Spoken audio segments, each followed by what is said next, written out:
والمطاع في ملكوته الأحمد من الأوصاف الأبي القاسم محمد صلوات الله وسلم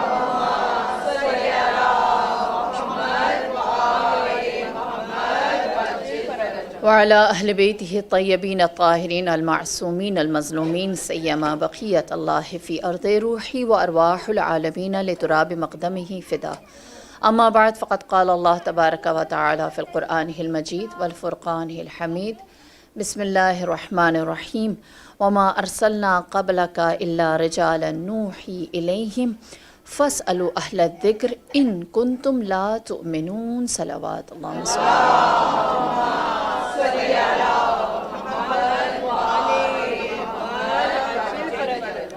سورہ انبیاء کی 7ویں آیت. ارشاد رب العزہ وما ارسلنا قبلک الا رجالا، ہم نے اس سے پہلے بھی بطور نبی نہیں بھیجا سوائے مرد کے. جتنے بھی نبی آئے وہ رجال مرد ہی تھے. نوحی الیہم، ان میں اور دوسروں میں، دوسرے مردوں میں ایک ہی فرق تھا کہ ہم نے ان کے اوپر وحی کو نازل کیا. پھر خدا امت سے مخاطب ہو کر کہتا ہے فَاسْأَلُوا أَهْلَ الذِّكْرِ، جو صاحبان ذکر ہیں، جو یاد کرنے والے ہیں. ذکر اردو والا ذکر نہیں، عربی میں ذکر کہتے ہیں یاد دہانی، یاد کرتے رہنے والے. فرمایا کہ جو اہل الذکر ہیں ان سے سوال کرتے رہو ان کنتم لا تؤمنون، اگر تم نہیں جانتے، اگر تمہارے پاس علم نہیں ہے. سورہ انبیاء خدا کی ذات کی جانب ایسی دعوت ہے جس میں وہ بتاتا ہے کہ پہلے نبی کے خلاف لوگ کس طرح سے، انسان کس بیماری میں مبتلا ہے، پھر نبوت کے خلاف لوگوں نے سرگوشیاں کی اور کیسی سازشیں کی. پھر اس نے بتایا کہ کون سی چیز ہے جو انسان کو سب سے بڑی بیماری میں ڈال سکتا ہے، دشمن کو نہ پہچاننا، غفلت میں مبتلا رہنا اور لوگوں کا متحد نہ ہونا. پھر خدا کہتا ہے کہ ہم نے تمہارے لیے ہدایت دینے والے کو وحی دی، اور تمہارا اس کے ساتھ فرض کیا بنتا ہے کہ ان سے سوال کرو. فاسألو، ان سے پوچھو، ان سے سوال کرو. اہل الذکر، جو علم رکھنے والے ہیں. لہٰذا ہم اگر علم رکھنے والوں سے سوال نہیں کریں گے تو ہم حقیقت کو نہیں جان سکیں گے. یہ آیت کب نازل ہوئی؟ اچھا، یہی آیت بالکل جو سورہ انبیاء کی، سورہ نحل میں بھی موجود ہے. بالکل سیم آیت، کوئی فرق نہیں ہے. آیت کے نازل ہونے کی وجہ کیا ہے؟ شأن نزول اس آیت کا کیا ہے؟ کہتے ہیں کہ 3 یہودی آئے، عمر ابن خطاب کے ساتھ بیٹھے ہوئے تھے، باتیں کر رہے تھے، تو کہنے لگے کہ تمہیں تمہارا رسول کس طرح سے ہدایت دیتا ہے؟ تو اس نے کہا قرآن سے. کہا اگر قرآن سے ہدایت دیتا ہے تو نعوذ باللہ تمہارے قرآن کے اندر ہی اللہ عجیب باتیں کرتا ہے. پوچھا کیا؟ تو اس نے سورہ آل عمران کی یہودیوں نے آیت سنائی اور کہا کہ تمہارا خدا قرآن میں یہ کہتا ہے کہ خدا نے جنت کو وسیع و عریض بنایا ہوا ہے اور وہ کبھی نہ ختم ہونے والی جاگیر ہے. جنت واقعی میں ایسا ہے نا، جنت اتنی وسیع ہے جو ختم ہی نہیں ہوتی. تو یہودیوں نے کہا کہ اگر جنت اتنی بڑی ہے کہ وہ ختم ہی نہیں ہوتی تو یہ جو جہنم ہے یہ کہاں ہوگی؟ اس کو بھی تو کہیں جگہ چاہیے نا. اگر ہر جگہ اللہ نے جنت رکھی ہے جو ختم ہی نہیں ہونی تو جہنم کہاں پر ہے؟ کہنے لگا میں نہیں جانتا، مجھے نہیں پتا کہ جنت کے ہوتے ہوئے جہنم کہاں پر ہے. یہاں تک کہ امیر المؤمنین تشریف لائے. اللہم صلی علی محمد وآل محمد وعجل فرجهم اجمعین. آپ جب تشریف لائے تو اس نے کہا، جس کو جواب نہیں آ رہا تھا، کہا کہ علی آپ بتائیے، یہ لوگ ایسی بات کرتے ہیں، قرآن کے اندر واقعی میں کنفیوژن تو ہے نعوذ باللہ کہ اگر ہر طرف جنت ہے تو جہنم کہاں ہوگی؟ میرے مولا نے یہودیوں کی طرف رخ کیا اور فرمایا اللہ کے علم میں ہوگی. جنت ہر جگہ ہے اور پھر جہنم کی جگہ کہاں ہے؟ اللہ کے علم میں ہے. کہنے لگا کہ یہ کیا بات ہوئی؟ آپ نے سوال کیا، آپ نے فرمایا جب دن ہوتا ہے تو رات کہاں جاتی ہے؟ جب اسی جگہ پہ دن ہے نا اور اسی جگہ پر رات ہے، تو آپ نے فرمایا جب دن ہوتا ہے تو رات کہاں جاتی ہے؟ اس نے کہا اللہ جانتا ہے، ہم نہیں جانتے۔ لہٰذا آپ نے فرمایا اسی طرح جس طرح جب دن ہوتی ہے رات کہاں جاتی ہے ہمیں نہیں پتہ، اللہ کے علم میں ہے، وہ جانتا ہے کہ اس نے کس طرح اس زمین کو چلانا ہے۔ اسی طرح ہر جگہ جنت ہے، بالکل صحیح ہے، لیکن جہنم کہاں ہے یہ اللہ کے علم میں کہ اس نے ایک ہی جگہ پر ان چیزوں کو کیسے رکھا ہوا ہے۔ لہٰذا جب یہ واقعہ ہوا، رسول خدا سامنے سے تشریف لائے، آپ نے فرمایا یہودیوں کو مخاطب کر کے فَاسْأَلُوا أَهْلَ الذِّكْرِ، جو علم والے ہیں ان سے سوال کرو، ہاں ان سے نہ پوچھو کہ جن کے پاس خود علم موجود نہیں ہے۔ لہٰذا سوال کرنا، اگر یہودی بھی سوال کرتا ہے تو اسے یہ نہیں کہا جاتا تمہیں جواب کیوں دیا جائے بھائی، سوال کرنا ہر ذی شعور کا حق ہے، اور یہ قرآن کی دعوت ہے، یہ یاد دہانی ہے کہ خدا نہیں چاہتا کہ تم جہالت یا لا علمی میں رہو۔ سوال کے معنی کیا ہے؟ سوال کے اگر ہم لٹرل معنی نکالیں تو اس کا مطلب یہ ہے کہ جہالت سے نکلنا۔ سوال کا مطلب ہی یہی ہے کہ انسان جہالت سے نکلے۔ دوسرے جو اس کے معنی ہے وہ ہے ذہن کی ورزش، کہ اللہ نے جو تمہیں عقل دی ہے یہ اس لیے نہیں دی کہ تم اس کو سلاتے رہو۔ جو عقل جتنی سوتی رہتی ہے اتنی زیادہ زنگ آلود ہو جاتی ہے، اس کے اوپر اتنی ہی سیاہی جم جاتی ہے۔ جس طرح ہمارا بدن جتنی اچھی ورزش کریں گے اتنا زیادہ ہی ہمارے لیے ہمارا بدن ایکٹیو رہے گا۔ اللہ کے رسول نے اسلام کی ابتدا کیسے کی؟ سوال سے کی۔ کوہ صفا پر تشریف لے گئے، آپ نے لوگوں سے سوال کیا اگر میں تم سے کہوں کہ اس پہاڑ کے پیچھے ایک لشکر موجود ہے کیا یقین کرو گے؟ سب مکے، پورے مکے نے کہا کریں گے۔ آپ نے فرمایا اور اگر میں تمہیں فلاح کا راستہ دکھاؤں چلو گے؟ کہا چلیں گے۔ فرمایا کامیابی کی منزل دکھاؤں تسلیم کرو گے؟ کہا بے شک کریں گے۔ آپ نے فرمایا قولوا لا الہ الا اللہ تفلحوا۔ سوال کیا، لوگوں کے ذہنوں کو جھنجھوڑا۔ قرآن جب ہمیں ہدایت دینا چاہتا ہے تو ہم سے سوال کرتا ہے، یہ نہیں کہتا نعمتیں گنو کتنی ہیں، فَبِأَيِّ آلَاءِ رَبِّكُمَا تُكَذِّبَانِ، کتنی نعمتوں کو جھٹلاؤ گے؟ ہاں سوال کرتا ہے کہ جواب میں نے نہیں دینا، سوچنا تم نے ہے اور تم نے جواب دینا ہے۔ رحلت رسول کے بعد اسلام کو زندہ کرنے کے لیے امیر المؤمنین کی اسٹریٹجی کیا تھی؟ سوال کرو مجھ سے، تم پوچھو گے تو تم حق تک پہنچو گے۔ امیر المؤمنین نے جو دروازہ کھولا وہ سوال کا دروازہ تھا۔ سلونی کہا کہ مجھ سے سوال کرو گے تو تم رسول کے بعد اسلام اور حق کے اوپر کھڑے رہو گے۔ ہم اگر امام برحق کو جاننا چاہتے ہیں، آپ سے کہا جائے یہ امام برحق ہے، آپ کیا کریں گے؟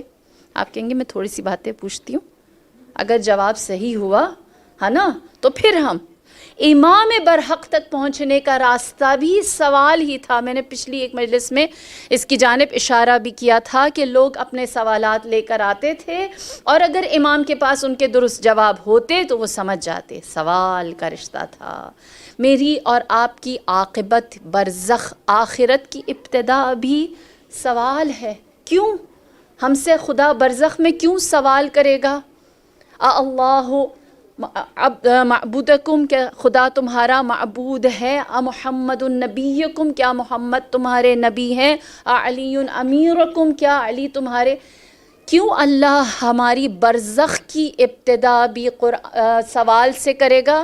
کیونکہ اس نے عالم ذر میں بھی ہم سے سوال کیا تھا، ہم نے یہی سوال کے جواب جیسے دیے تھے، ہماری ابتدا سوال کے جواب دے کر تھی۔ لہٰذا ہم عالم ذر میں اللہ نے ہم سے کہا کیا اللہ تمہارا معبود ہے؟ جواب آیا ہے، کہا آ جاؤ مسلمان ہو جاؤ۔ محمد تمہارے نبی ہیں؟ جواب آیا ہے، کہا ختم الرسل میں آ جاؤ۔ ہم سے سوال ہوا، عالم ذر جسم نہیں بنا، ماں کے شکموں میں گئے نہیں ہیں، باپ کے صلب میں منتقل نہیں ہوئے، دنیا کا ابھی نام و نشان نہیں ہے، اور ہم سے پوچھا گیا کیا علی تمہارے امیر ہیں؟ آپ نے کہا بلا، تو اس سوال کے جواب میں ہمیں صلب پاک میں ڈال دیا گیا کہ یہ شیعیان علی ابن ابی طالب ہیں، لہٰذا اللہم صلی علی محمد و آل محمد عجل فرجنا یا علی، نعرہ صلوات، اللہم صلی علی محمد و آل محمد عجل فرجنا۔ لہٰذا ہماری ابتدا سوال ہے، ہماری آخرت کی ابتدا سوال ہے، قرآن سوال ہے، رسالت کی ابتدا سوال ہے، ماں بعد رسالت جو امیر المؤمنین نے ہدایت کا دروازہ کھولا وہ بھی سوال ہے۔ لہٰذا یہی وجہ ہے کہ میرے مولا فرماتے ہیں العلم خزائن ومفاتیحها سؤال، فرماتے ہیں کہ جو علم ہے وہ ایک خزانے کی مانند ہے اور اس خزانے کی چابی سوال ہے۔ فاسألوا یرحمکم اللہ، تم سوال کرو، اللہ تم پر رحمت کرے گا۔ کیوں رحمت کرے گا سوال کرنے پر؟ فرماتے ہیں فَإِنَّهُ يُؤْجِرُ مِنْهِ أَرْبَعَةً، جب کوئی ایک انسان سوال کرتا ہے اس سوال کے جواب میں رحم 4 لوگوں پر ہوتا ہے اور 4 لوگوں کو جزا ملتی ہے۔ فرمایا پہلا سائل، دوسرا معلم، تیسرا مستمع، چوتھا محب اللہ۔ 4 لوگوں کو کیسے ثواب ملتا ہے؟ پہلا ثواب کا شریک ابتدا کرنے والا، سوال کرنے والا سائل جس نے سوال پوچھا ہے۔ دوسرا فرمایا معلم جو جواب دے رہا ہے، جس کے پاس علم ہے وہ بتا رہا ہے۔ تیسرا فرمایا مستمع، تیسرا جو بیٹھا ہوا ان دونوں کی کنورسیشن کو سن رہا ہے۔ چوتھا وہ جو ان سب سے محبت کرتا ہے۔ یہ چاروں اس کا حصہ بن جاتے ہیں۔ ایک سوال کے طفیل ہم نے تو بہت ثواب کمایا ہوا ہے نا، مجلس کے بعد بیٹھ کر کوسچن آنسر کر کے۔ ہاں، لہٰذا فرمایا کہ سوال کرو، خدا تم پر رحم کرے گا۔ کیوں سوال کیوں کہا جاتا ہے؟ پوچھو پوچھو۔ میرے نبی فرماتے ہیں القلوب اقفال، یہ جو دل ہیں یہ تالا ہے، یہ کھلا میدان نہیں ہے، یہ دل تالا ہے۔ وَمَفَاتِحُهَا سؤال، اس کی چابی سوال ہے۔ اگر کوئی سوال نہیں کرے گا تو دل کا یہ تالا ہرگز نہیں کھلے گا۔ پھر آپ فرماتے ہیں وَلَا يَسْتَحِيَنَّ أَحَدًا اذا لم يعلم الشيء، ہرگز شرم مت کرو اگر کچھ نہیں جانتے، سوال کرو۔ حیا نہیں ہے، آپ جانتے ہیں حدیث ہے میرے مولا کی، لا حیاء فی الدین، دین میں حیا نہیں ہے۔ ہم لوگ جب اپنے اسٹوڈنٹ ٹائم میں تھے ہم اس حدیث کو بہت غلط طریقے سے بھی استعمال کرتے تھے کہ دین میں کوئی حیا نہیں ہے، پھر دوست کو کچھ بھی کرنا ہو کر دیتے تھے کہ ہمیں تو شرم، اسلام نے کہا ہے شرماؤ نہیں، تو کچھ بھی اٹھا لو، کچھ بھی کھا لو، کر لو آؤٹ آف فن۔ تو اصل مطلب کیا ہے؟ لا حیاء فی الدین، دین میں شرم کیوں نہیں ہے؟ سوال کرو، پوچھو۔ شرمندہ رہنا اس کا فرض بنتا ہے جس کے پاس علم نہ ہو، جہالت ہو۔ جو جہل میں ہے وہ ہمیشہ شرم، اور جو نہیں جانتا وہ پوچھ لے گا تو شرمندگی رفع ہو جائے گی۔ اسی لیے فرمایا من احسن السؤال علما ومن علم احسن السؤال، کہ یہ ایسا فرض نہیں ہے جس کو ایک دفعہ کیا تو آگے چلے گئے۔ فرمایا کہ جو اچھا علم حاصل کرنا چاہتا ہے وہ اچھا سوال کرتا ہے، اور جو اچھا سوال کرتا ہے اس کے پاس علم اچھا آ جاتا ہے۔ پھر جب اس کے پاس علم اچھا آ ہی گیا ہے تو آبویسلی اس کے سوال کی کوالٹی، کیلیبر اور اوپر چلا جائے گا۔ ایسا نہیں کہ علم آ گیا اور انسان کہے کہ مجھے تو اب پوچھنا نہیں ہے۔ یہ سلسلہ چلتا رہتا ہے، جتنا انسان کا علم میں اضافہ ہوتا جائے گا اتنے سوال کی کوالٹی یا سوال کا کیلیبر بھی بڑھتا چلا جاتا ہے۔ لہٰذا وہ انسان جو چاہتا ہے کہ اپنے آپ کو ہلاکت سے نکال دے، نبی کریم نے فرمایا انما یہلک الناس لانہم یسألون، لوگ ہلاک ہو جائیں گے کیونکہ وہ سوال نہیں کرتے، کیونکہ وہ پوچھتے نہیں ہیں، وہ جاننا نہیں چاہتے۔ میری جان قربان میرے مولا امام جعفر صادق علیہ الصلاۃ والسلام، اللہم صلی علی محمد وآل محمد آپ کا یہ فرمان ہمیں ویسے ہی بہت زیادہ دل کے قریب ہے، کیونکہ امیر المؤمنین نے فرمایا سلونی، امام جعفر صادق نے فرمایا سلونا. ہاں، سلونی یعنی مجھ سے پوچھو، سلونا یعنی ہم سے پوچھو، جمع کا صیغہ ہے، وہاں مفرد کا ہے، متکلم کا ہے کہ میرے سے سوال. چھٹے امام فرماتے ہیں ہم سے سوال کرو، نعلمکم، ہم تمہیں سکھانا چاہتے ہیں، ونوفقکم علی قوارع القرآن، اور ہم تمہیں شفا، تمہیں آسانیاں، تمہیں حل دینا چاہتے ہیں قرآن کی روح سے. لکل داء، چاہے تمہاری بیماری کسی نوعیت کی کیوں نہ ہو، تم ہم سے سوال کرو، ہم تمہیں تعلیم دینا چاہتے ہیں. پھر فرمایا من سئل استفادا، جس نے سوال کیا وہ فائدے میں رہا، یعنی جس نے سوال نہیں کیا وہ گھاٹے میں رہا. آپ جانتے ہیں مومن کی نشانی حدیث کے روح سے کیا ہے؟ مومن جب کبھی تعجب میں آتا ہے، حیرت میں آتا ہے، تو وہ اپنی حیرت کو نظر انداز نہیں کرتا، وہ اگنور نہیں کرتا کہ یہ کیا ہوا اور پھر کیا، رہنے دو، ہوتا رہتا ہے دنیا میں عجیب عجیب چیزیں. فرمایا مومن کی نشانی یہ ہے کہ جب کوئی چیز اسے حیرت میں ڈال دیتی ہے وہ اپنی حیرت کو روکتا نہیں ہے بلکہ اس کے بارے میں سوال کرتا ہے، اور وہ اس کے سامنے نہ سست ہوتا ہے. حدیث ہے میرے مولا کی، فرمایا نہ سست ہوتا ہے نہ متکبر ہوتا ہے. جو انسان سست ہے، لیزی ہے، یا پھر اپنے پاس جو تھوڑا سا علم ہے اس کے بارے میں بہت کچھ سمجھتا ہے، متکبر ہے، ایروگنٹ ہے، وہ کبھی بھی سوال نہیں کرتا. فرمایا سست اور متکبر ایروگنٹ انسان ہمیشہ جاہل رہتا ہے، وہ صرف اتنا سیکھتا ہے جتنا وہ اکیلے میں تنہائی میں سیکھ سکے.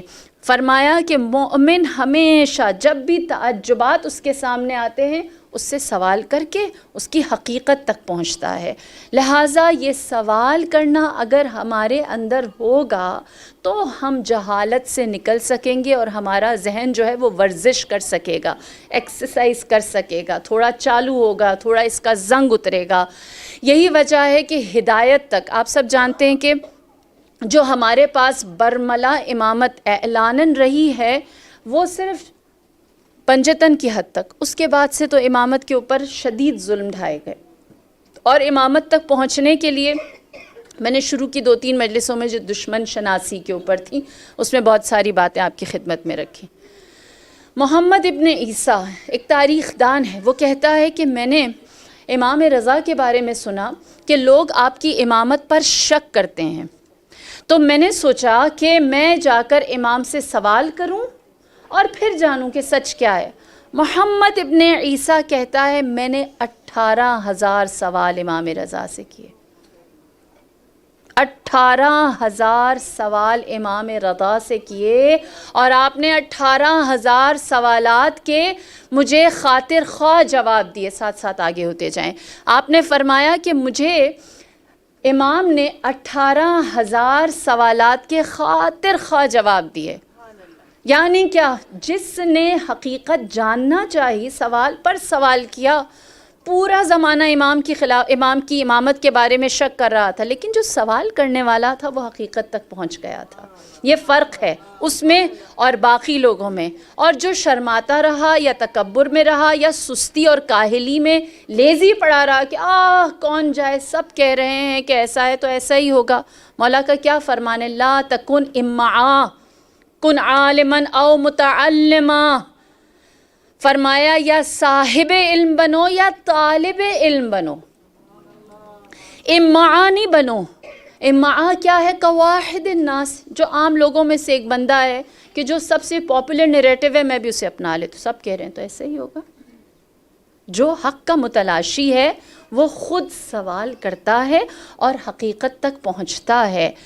جابر ابن حیان 2 گھنٹے امام جعفر صادق کے ساتھ گزارتا ہے. اللہم صلی علی محمد و آل محمد وعجل فرجہم اجمعین.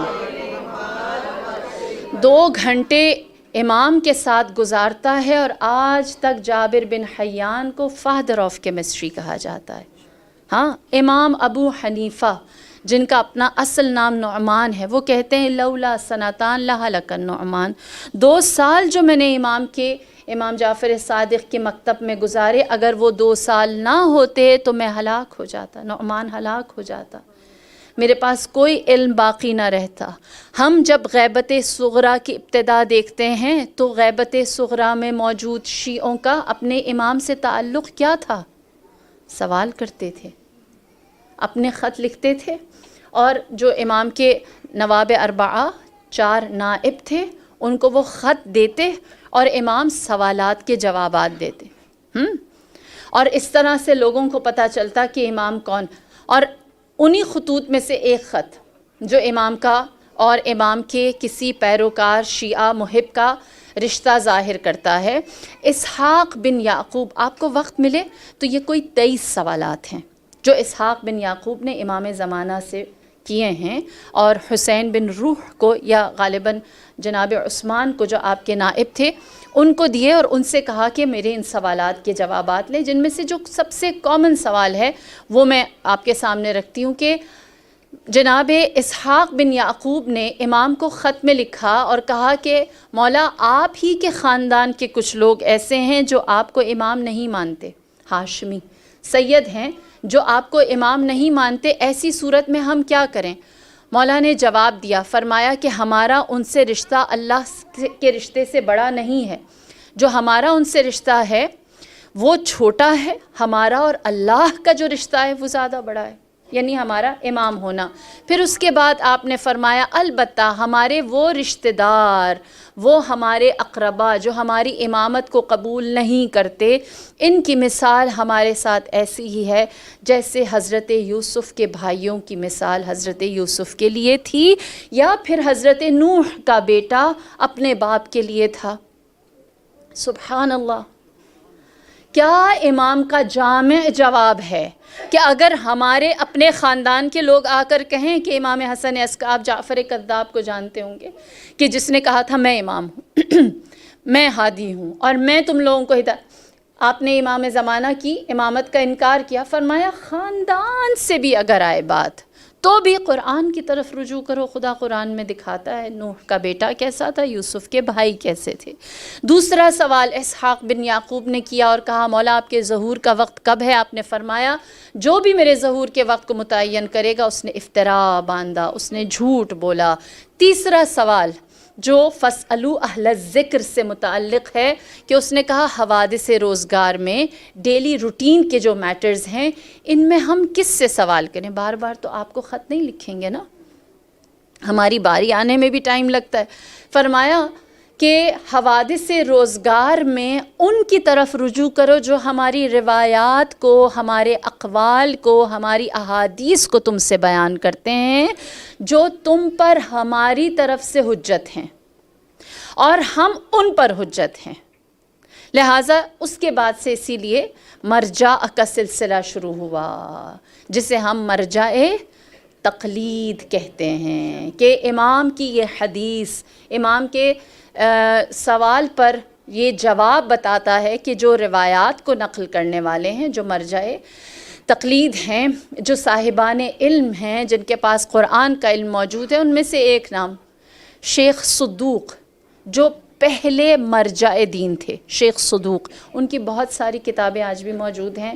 گھبرائیں نہیں، جب ہم کہتے ہیں نا کوئی بہت بڑا عالم تو سب کے ذہن میں آتا ہے بہت مشکل کتاب، ایسا ہی ہے نا کہ بہت شیخ صدوق سب سے پہلے مرجع تھے، کئی سال پہلے گزرے ہیں، تو یقیناً کتاب بھی بڑی کوئی اپنے شایان شان لکھی ہوگی۔ میں نے کچھ کتابوں کے صفحے پلٹے ہوئے ہیں ان کی۔ شیخ صدوق کی کتابیں بہت آسان ہیں، آپ جہاں شیخ صدوق دیکھیں نا فوراً خرید لیں، اپنی شیلف میں اس کتاب کو رکھیں۔ جب آپ کو امام یاد آئیں اور آپ کو ہو کہ میں غیبت امام میں جو پہلا مرجع تھا اس کی طرف دیکھوں کہ کیا چیزیں انہوں نے نقل کی ہیں، تو آپ شیخ صدوق کی کتاب پڑھیں۔ انہوں نے سب سے پہلی کتاب کیا لکھی؟ من لا يحضره الفقیہ۔ کتنا مشکل نام ہے، میننگ بتاؤں؟ جس کے پاس فقیہ نہیں ہے اس کے لیے کتاب ہے۔ کتنی پیاری کتاب ہے، اس کے اندر کوئی فلسفہ نہیں ہے، کوئی بڑی بڑی باتیں نہیں ہیں، احکام ہیں، آسان ڈیلی روٹین کے، یہ ساری چیزیں کہ ہم یہ چیزیں کس طرح کیوں کس لیے کرتے ہیں، صرف ان باتوں کو بتایا۔ من لا یحضرہ الفقیہ، جس کی خدمت میں کوئی فقیہ نہیں ہے، یہ کتاب برائے مہربانی پڑھ لیں۔ تو شیخ صدوق نے یہ کتاب لکھی، اور شیخ صدوق کیسے مرجع ہیں؟ کہتے ہیں کہ شیخ صدوق کی انتقال کے 900 سال بعد، 900 سال بعد، کیونکہ ظاہر سی بات ہے پہلے مرجع ہیں تو امام کے غیبت کبریٰ کے بعد، صغریٰ کے فوراً بعد انہوں نے مقام سنبھالا۔ آپ کے انتقال کے 900 سال بعد آپ کی جو قبر ہے وہ ہے قم، ایران کا جو شہر ہے اس کے آس پاس ایک اور شہر ہے رے، اس کے اندر وہاں بہت بڑا سیلاب آیا، بارش کا پانی ان کی قبر کے اندر چلا گیا، اور کہا گیا کہ کوئی عالم ہے، معتبر ہے، محدث ہیں، ان کی قبر میں پانی چلا گیا تو ان کی قبر کو صاف کرنا ہوگا، لہٰذا ان کی قبر کو نبش کیا گیا، کھولا گیا تاکہ وہ کر سکیں۔ جب ان کی قبر نبش کی، البتہ میں یہ بتاتی چلوں کہ 900 سال بعد کی بات ہم سے 108 سال پہلے، زیادہ پرانی بات بھی نہیں ہے۔ جب ان کی قبر نبش کی تو دیکھا اندر ان کا بدن تر و تازہ تھا، سالم تھا، حتیٰ کہتے ہیں کہ جو انہوں نے خضاب کیا تھا اپنی داڑھی کو، اپنے سر کے بالوں کو، اس کا رنگ بھی نہیں اترا تھا، وہ بھی ویسے کا ویسا، اللہم صلی علی محمد، وہ ویسے کا ویسا موجود تھا۔ اور جب لوگوں نے یہ دیکھا تو اس وقت شاہ کو بتایا اور اس سے کہا کہ یہ جو یہاں پر ہستی ہے کوئی معمولی ہستی نہیں ہے، یہ صرف ایک عالم دین نہیں ہے، ان کا مقام کچھ خاص لگتا ہے۔ لہٰذا اس وقت کا جو شاہ تھا، بادشاہ تھا، وہ آیا اور انہوں نے خود اس کو دیکھا، مشاہدہ کیا، اور ابھی تک ادھر زری بنی ہوئی ہے کہ لوگوں نے خود اس چیز کو اپنی نظر سے دیکھا۔ دوسرے مرجع جو خاص ہیں ان کا نام بھی آپ لکھ لیں، آپ کو ہی فائدہ ہوگا، ان کا نام ہے شیخ مفید۔ شیخ مفید نے امام کو خط لکھا اور امام سے کہا کہ میرے لیے مجھے ہدایت کیجیے۔ یہ بھی شیخ صدوق کے عصر کے عالم ہیں۔ آخری خطوط جو امام نے لکھے ہیں، ان آخری خطوط میں سے ایک خط شیخ مفید والا ہے۔ آپ نے شیخ مفید کو کیا فرمایا؟ آپ سب نے یہ بات بہت سنی ہوگی، لیکن اندازہ نہیں ہوگا کہ امام نے کس کو کہا ہے۔ آپ نے فرمایا کہ اے شیخ مفید، انی غیر مہملین لمراعاتکم ولا ناسین لذکرکم، ہم تمہارے معاملات کو بھولے نہیں اور تمہاری ذکر کو، تمہاری یاد کو ہم نے فراموش نہیں کیا۔ اگر ہم نے تمہارے اوپر یہ نظر لطف نہ رکھی ہوتی تو تم کب کے باطل کے ہاتھوں کچلے جا چکے ہوتے۔ ہماری دعاؤں نے تمہیں سنبھالا ہوا ہے۔ یہ شیخ مفید کو امام کا جواب ہے۔ اور شیخ مفید نے جب امام کی وہ توقیع جس میں جوابات تھے، خط جب پڑھا تو کہا گرچہ مخاطب میں ہوں، کہ آپ نے فرمایا کہ ہم تمہارے بارے میں سستی نہیں کرتے، تمہیں یاد رکھتے ہیں، تمہارا ذکر کرتے ہیں، گرچہ امام نے مخاطب مجھے کیا ہے، لیکن مراد ان کے سارے چاہنے والے ہیں، سارے چاہنے والے ہیں، وہ کسی سے بھی غافل نہیں ہیں۔ اور شیخ مفید کا کمال کیا ہے؟ روایت کہتی ہے کہ شیخ مفید انتہائی بہترین مومن اور عابد اور عارف تھے۔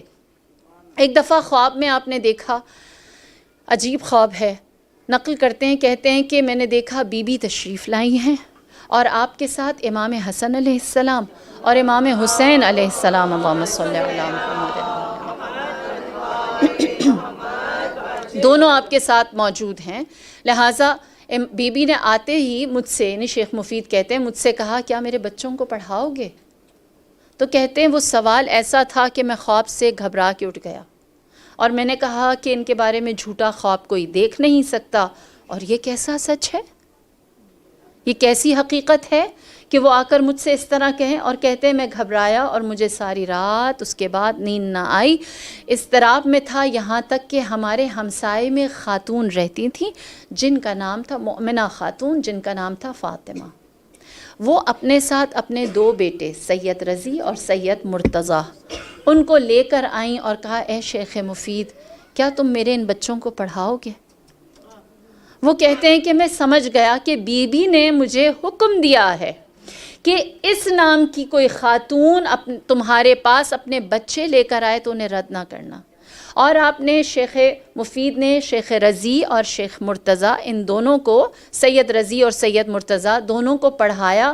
یہ جو نہج البلاغہ میرے اور آپ کے ہاتھ میں ہے، یہ سید رضی نے ترتیب دی ہے، انہوں نے تالیف کیا، بہت مشقت اٹھائی۔ اللہم صلی علی محمد وعلی محمد وعجل فرجہ مجمعین۔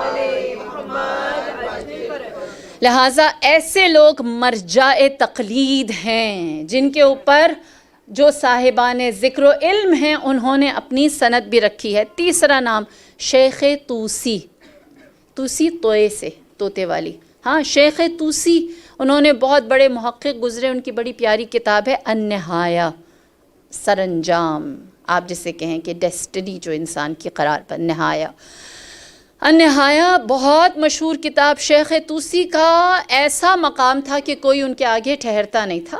نجف کے 3 جید علماء بیٹھے کتاب النہایہ لے کر، انہوں نے مطالعہ کیا تو انہیں کچھ چیزیں سمجھ نہیں آئیں، جسارت نہیں ہوئی کہ جا کر شیخ طوسی سے کہیں یہ آپ نے غلط لکھا ہے۔ لہٰذا انہوں نے آپس میں کہا کہ شیخ طوسی کے اوپر اعتراض کرنے کے لیے ہمیں کس کی حمایت چاہیے؟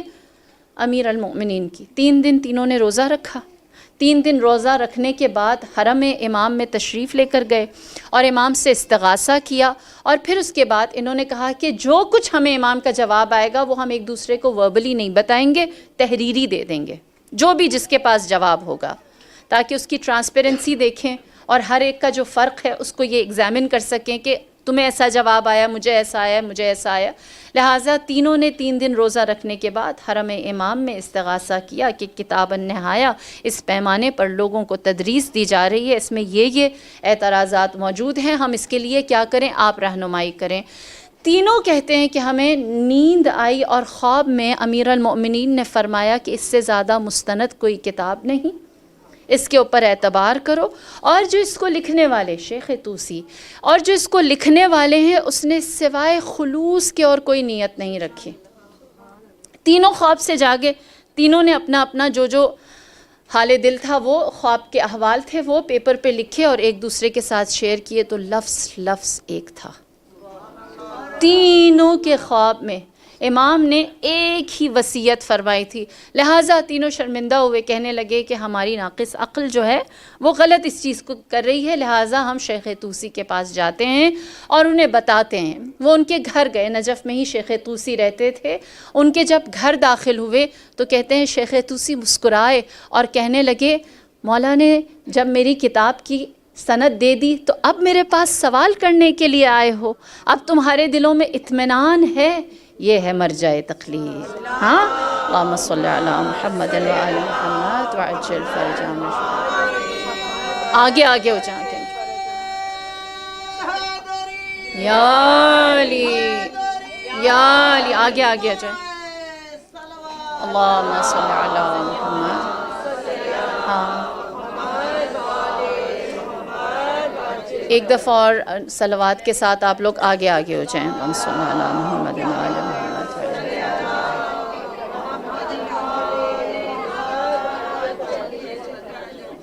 ہمارے دیگر نعرے صلوات، اللہم صلی علی۔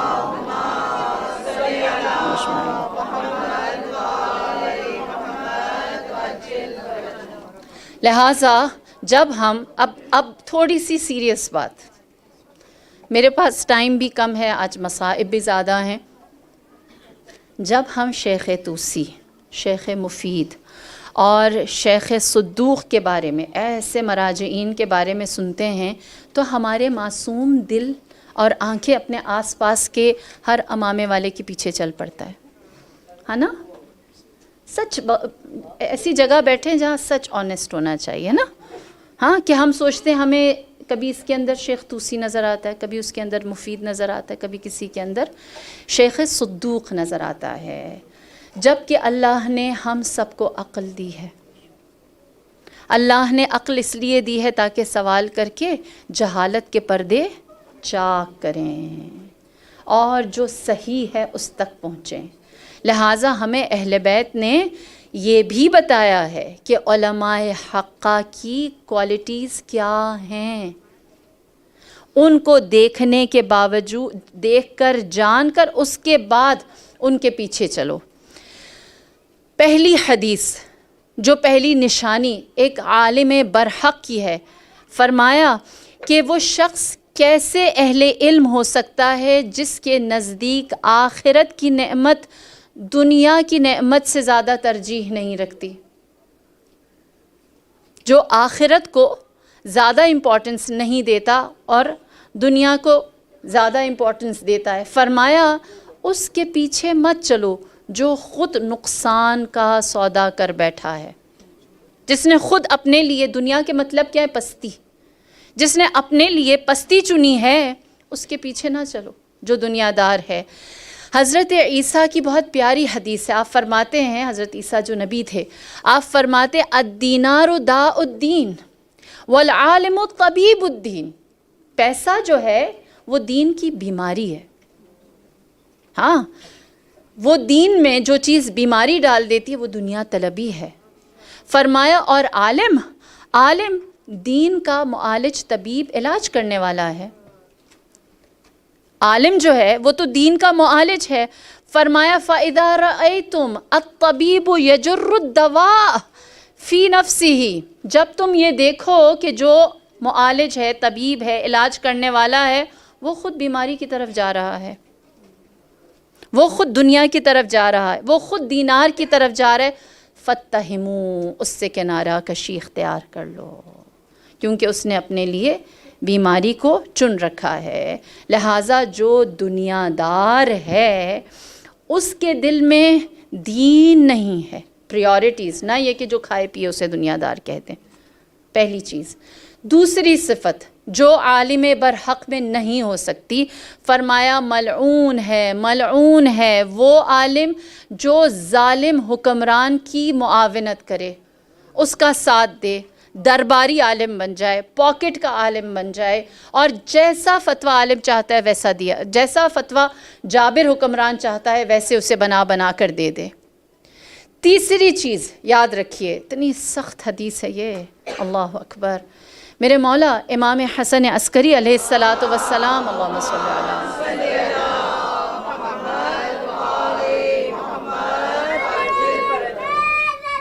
یا علی،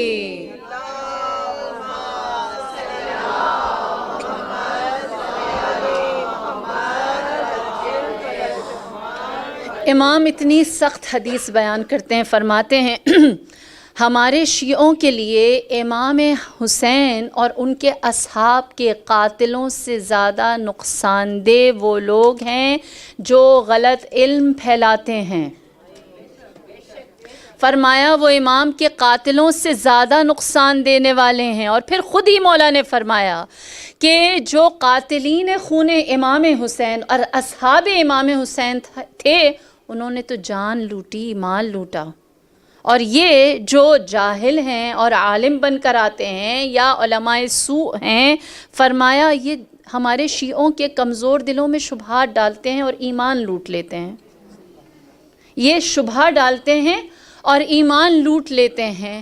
لہٰذا فرمایا جو شخص ایسے شبہات کو تمہارے دل میں ڈالے ہرگز اس کے قریب نہ جاؤ۔ سوال کیا کہ کیسے پتہ چلے کہ یہ شبہ ڈالنے والا عالم ہے یا یقین پیدا کرنے والا عالم ہے، یہ ایمان لوٹ لے گا یا ایمان میں اضافہ کرے گا؟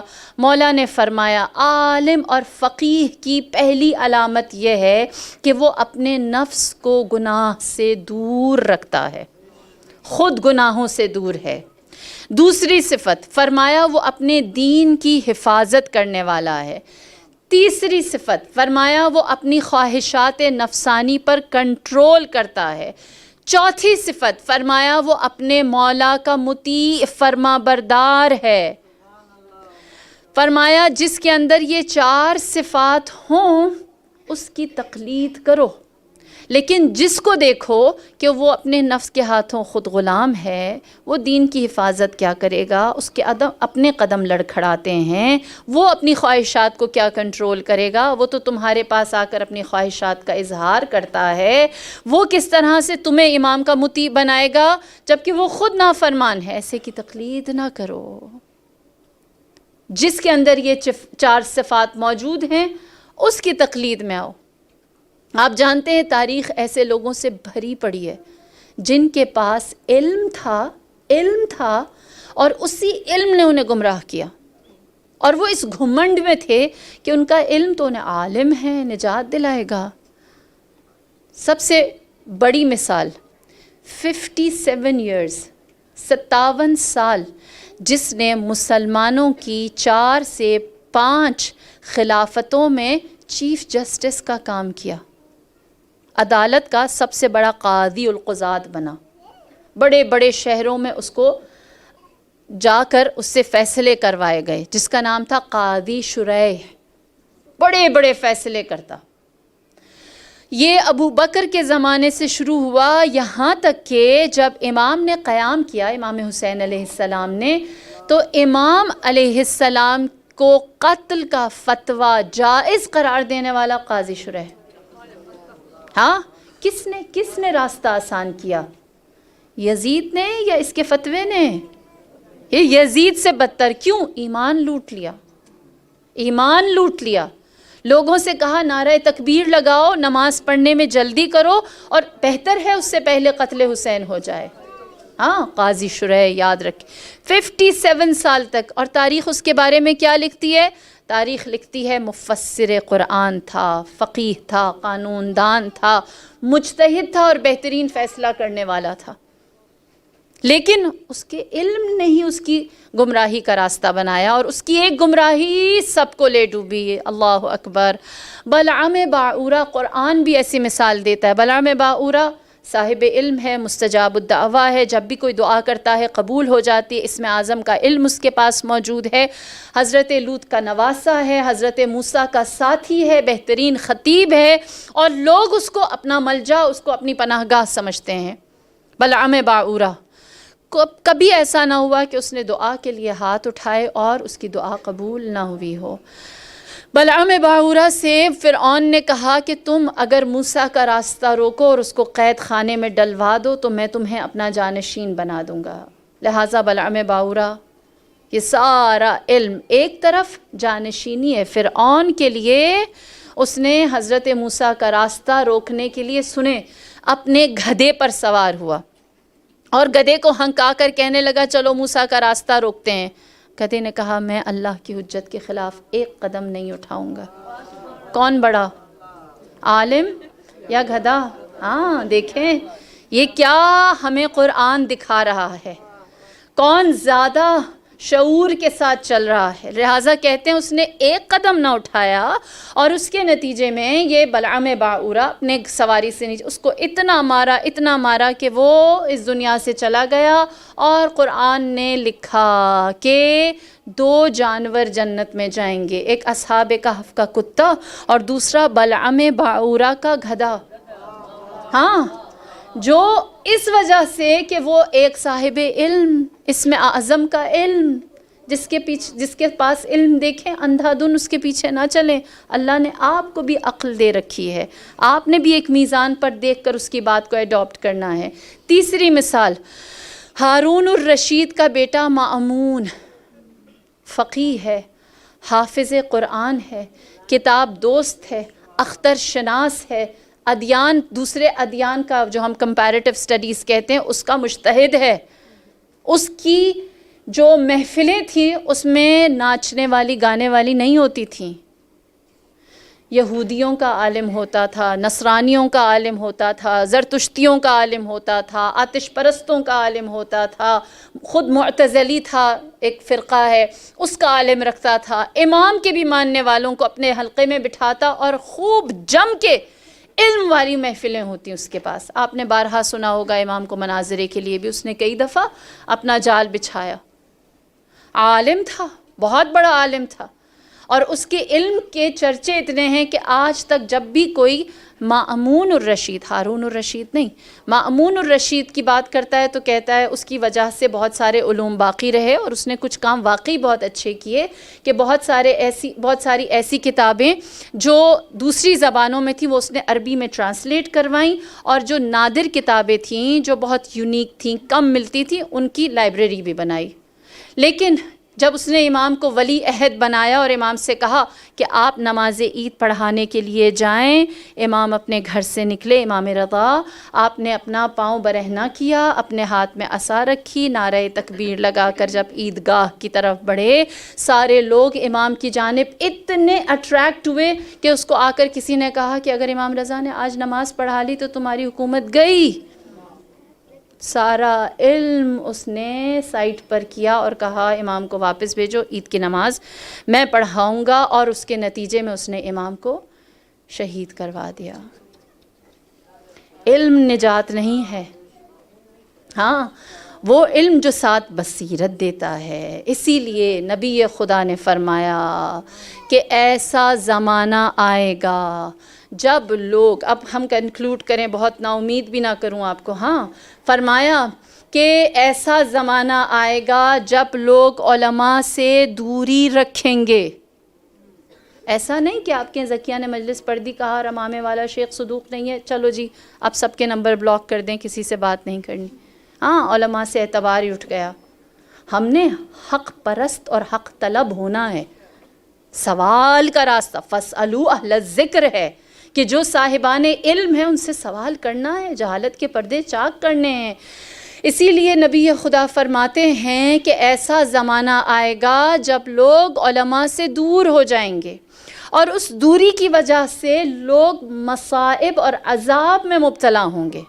یہ بھی سن لیں، اور پہلا عذاب کیا ہوگا؟ یرفع اللہ البرکہ فی رزقہم، اللہ ان کے رزق سے برکت اٹھا لے گا۔ علماء سے دوری بھی ہمارے لیے راستہ نہیں ہے، علم کا راستہ علماء حقہ کے ساتھ کھلا رکھیں۔ دوسری مصیبت، تسلط اللہ علیہم سلطانا جائرا، اللہ ان کے اوپر ظالم حکمران کو مسلط کر دے گا۔ اللہ ان کے اوپر ظالم حکمران کو مسلط کر دے گا۔ اب کرنے کی ضرورت نہیں ہوتی، ہماری عوام خود ہی اپنے اوپر بہت سارے ظالموں کو مسلط کر دیتی ہے۔ تیسری مصیبت فرمایا یخرجون الدنیا بلا ایمان، عالم سے جو دور ہے وہ اس دنیا سے جب جاتا ہے تو ایمان سے دور ہو جاتا ہے۔ لہٰذا فاسألوا اہل الذکر ہمیں کہاں لے کر آتا ہے؟ خدا قرآن میں کہتا ہے هل يستوي الذین یعلمون والذین لا یعلمون، جو جانتے ہیں اور جو نہیں جانتے کیا وہ برابر ہیں؟ سوال جواب اللہ ہم سے چاہتا ہے۔ خدا قرآن میں سوال کرتا ہے اور کہتا ہے هل تستوی الظلمات والنور، کیا تاریکی اور روشنی برابر ہیں؟ تم جواب دو۔ اور اگر جاننے والا افضل ہے، نور افضل ہے، تو یقینی سی بات ہے اس کی طرف اپنا قدم بڑھاؤ۔ اور یہ کتنی اہم چیز ہے۔ روایت ہے کہ امیر المؤمنین سر محاذ تھے، جنگ کے میدان میں تھے، اور جنگ کے میدان میں بالکل داخلے کے وقت ایک شخص نے آپ سے توحید کے بارے میں سوال کیا، مشکل سوال کیا۔ جو آس پاس لوگ موجود تھے انہوں نے کہا کہ یہ کوئی وقت ہے سوال کرنے کا؟ ابھی ہم جنگ کرنے جا رہے ہیں اور تم سوال کر رہے ہو۔ تو امیر المؤمنین نے روکا۔ امام نے فرمایا ہم یہ جنگ کس لیے کر رہے ہیں؟ تاکہ لوگوں کے دلوں میں نور ایمان اور علم ڈال سکیں۔ مقصد ہی یہی ہے۔ اگر کوئی سوال کر رہا ہے تو اسے سوال کرنے دو، کیونکہ سامنے جو جہاد ہے، عبادت ہے، اس سے بڑی عبادت یہ ہے کہ کوئی سوال کرے اور ہم اس کے جواب دیں۔ سبحان اللہ۔ اسی لیے فرمایا فاسألوا اہل الذکر، صاحبان ذکر سے سوال کرو، ان کنتم لا تؤمنون، اگر تم لا تعلمون، اگر تم نہیں جانتے تو جاننے میں داخل ہو جاؤ۔ یہ جہالت کے پردوں کو چاک کرتا ہے، ہماری عقل کو رواں کرتا ہے، دل سے شیطان کو بھگاتا ہے، اور ہدایت کے راستے پر ہمیں ہمیشہ رکھتا ہے۔ میری جان قربان، کربلا کے اس عظیم لمحے پر جہاں پر ہر کوئی اپنے سوال کے جواب ایک ہی ہستی سے مانگتا ہے، سید الشہداء امام حسین۔ سوال ہے تو امام سے، اور جو امام کا سوال ہے اس کا جواب جو آتا ہے، جیسا آتا ہے، اس کو لینے کے بعد ہر مجاہد سر تپا امام کی اطاعت کے لیے تیار ہے، آمادہ ہے۔ آ گئی 8 محرم۔ یہ ایک تاریخ ہے، یہ ایک دن ہے، یہ چند گھڑیاں ہیں، لیکن ہمارے لیے 8 محرم اور باب الحوائج ابوالفضل العباس کے ساتھ رشتہ سال کے 365 دنوں کا ہے۔ ہمارا امام کے ساتھ جو تعلق اور جو کنیکشن ہے وہ ہمیشہ ہمیشہ کا ہے۔ جس طرح ایک عزیز، شفیق، مہربان اور طاقتور باپ اپنی اولاد کو سنبھالتا ہے نا، اسی طرح یہ میرا ایمان ہے، مجھے یقین ہے آپ سب کا بھی ہے، کہ اسی طرح ابوالفضل العباس نے ہمیں سنبھالا ہوا ہے۔ جو جلال، جو ہیبت، جو امید اور محبت ابوالفضل العباس سے ملتی ہے وہ کسی اور سے نہیں۔ اہل عزا، پچھلے سال اسی فرش پر بہت سارے لوگ میرے اور آپ کے ساتھ بیٹھے تھے جو اس سال نہیں ہیں۔ شاید انہوں نے پچھلے سال سوچا ہی نہ تھا کہ ہم یہ آخری 8 محرم کر رہے ہیں۔ جیسے جیسے وقت گزرتا ہے ایسی بہت ساری شخصیتیں ہمارے ذہن کے، ہماری آنکھوں کے سامنے آ جاتی ہیں جو پچھلے سال 8 محرم ہمارے ساتھ فرش پر موجود تھیں۔ ایک بات اپنے لیے کہہ رہی ہوں، نہیں معلوم اگلے سال مجھے نصیب ہو نہ ہو، لہٰذا زندگی کا آخری 8 محرم سمجھ کر ہم مصائب ابوالفضل العباس کو میں پورے حوصلے سے بیان کروں گی۔ آپ میں طاقت ہے گریہ کریں، آپ میں طاقت نہیں ہے آپ مصائب سنیں، اس کا بھی ثواب ہے۔ ابوالفضل العباس خدمت امام حسین میں تشریف لائے، فرمایا سب قربان ہو گئے مولا، اب میں آخری سپاہی ہوں، مجھے اذن جہاد دیجیے۔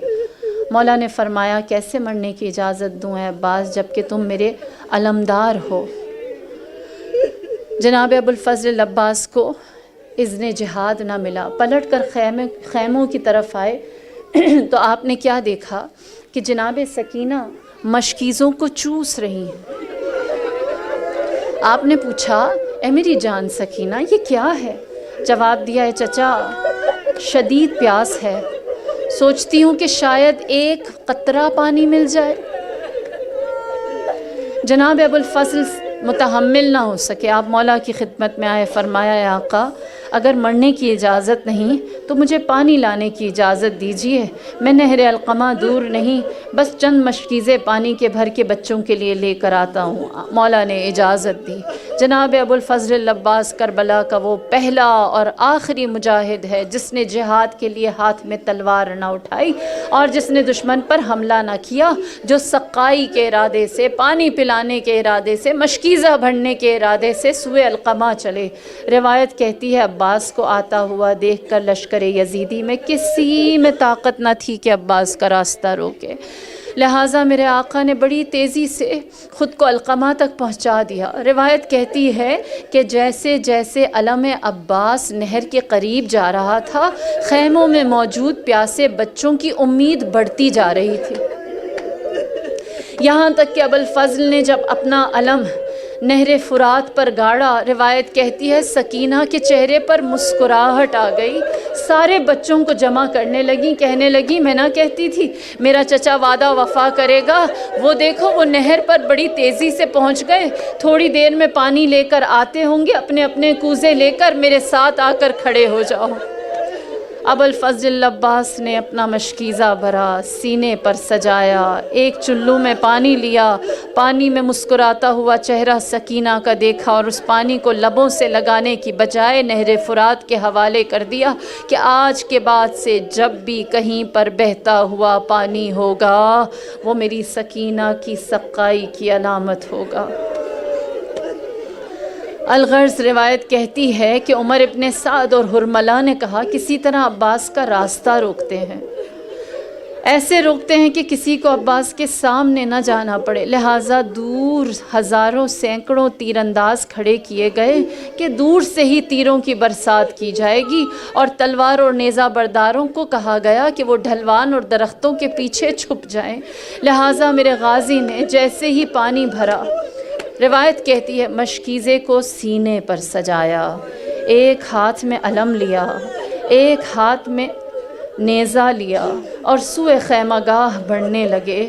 جیسے ہی عباس بلندی کی طرف آئے، ہزاروں تیروں نے عباس کا استقبال کیا۔ دونوں بازوؤں سے مشکیزے کو چھپایا، علم کو بلند کیا۔ روایت کہتی ہے جناب سکینہ نے نعرہ تکبیر لگایا کہ میرا چچا واپسی کے راستے پر ہے۔ بی بی کے چہرے پر مسکراہٹ پھیلنے لگی۔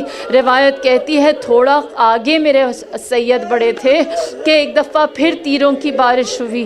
ایک تیر پیشانی پر لگا، ایک تیر شانے پر لگا، اور بہت سارے تیر تھے جو بازوؤں پر آ کر پیوست ہو گئے، لیکن میرا جری علمدار مشکیزے کو بچاتا ہوا سوئے خیمہ چلتا رہا، یہاں تک کہ ایک شقی نے پیچھے سے چھپ کر وار کیا۔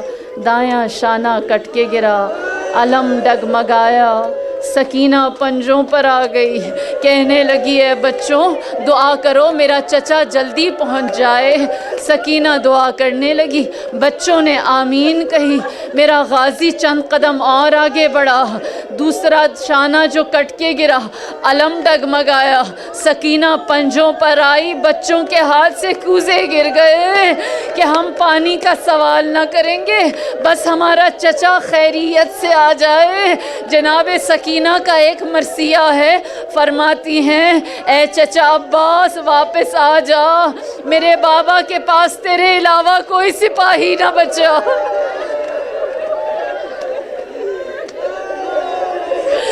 میرے بابا کے پاس، اللہ اکبر، میرے بابا کے پاس تیرے سوا کوئی سپاہی نہ بچا، پانی نہ مانگوں گی۔ روایت کہتی ہے دونوں شانے جب کٹ گئے، عباس کی رفتار نہ رکی۔ سنو عزادارو اپنے جری آقا کے مسائل، عباس کی رفتار نہ رکی، مولا بڑھتے رہے۔ حرملہ نے اعلان کیا، کہا عباس کو اگر گرانا ہے تو مشکیزے کو نشانہ بناؤ۔ ہزاروں تیر انداز، ایک مشق سکینہ، نہ جانے کتنے تیر چلے، مشکیزہ چھدا، پانی گرنے لگا۔ میرے غازی عباس نے کہا اے اسب وفا، اس کے بعد تجھے کوئی زحمت نہ دوں گا، یہ چند قطرے پانی کے بھی خیمے تک پہنچا دے، میں شرمندہ اس دنیا سے جانا نہیں چاہتا۔ عباس کے قدم آگے بڑھے۔ حرملہ بیان کرتا ہے میرے لیے ضروری تھا کہ میں عباس کو زمین پر گراؤں، لہٰذا میں نے اس سے شعبہ تیر اٹھایا۔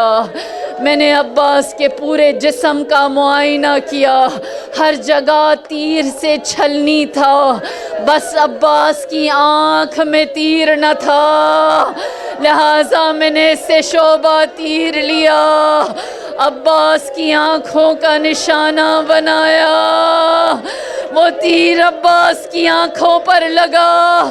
باب الحوائج، عباس کے وسیلے سے اللہ سے مانگنے والوں دلوں پر ہاتھ رکھ کر بتاؤ، جس کی آنکھ میں تیر ہو وہ تیر کیسے نکالے جبکہ اس کے دونوں بازو کٹ چکے ہوں، دونوں بازو کٹ چکے ہوں۔ راوی کہتا ہے ہم نے عجیب سنت عباس دیکھی، تیر کی پشت کو دونوں زانوؤں کے درمیان پھنسایا تاکہ آنکھوں سے نکال سکیں، لہٰذا جیسے ہی عباس نے تیر نکالنے کے لیے سر جھکایا، ایک شقی نے گرز کا واہ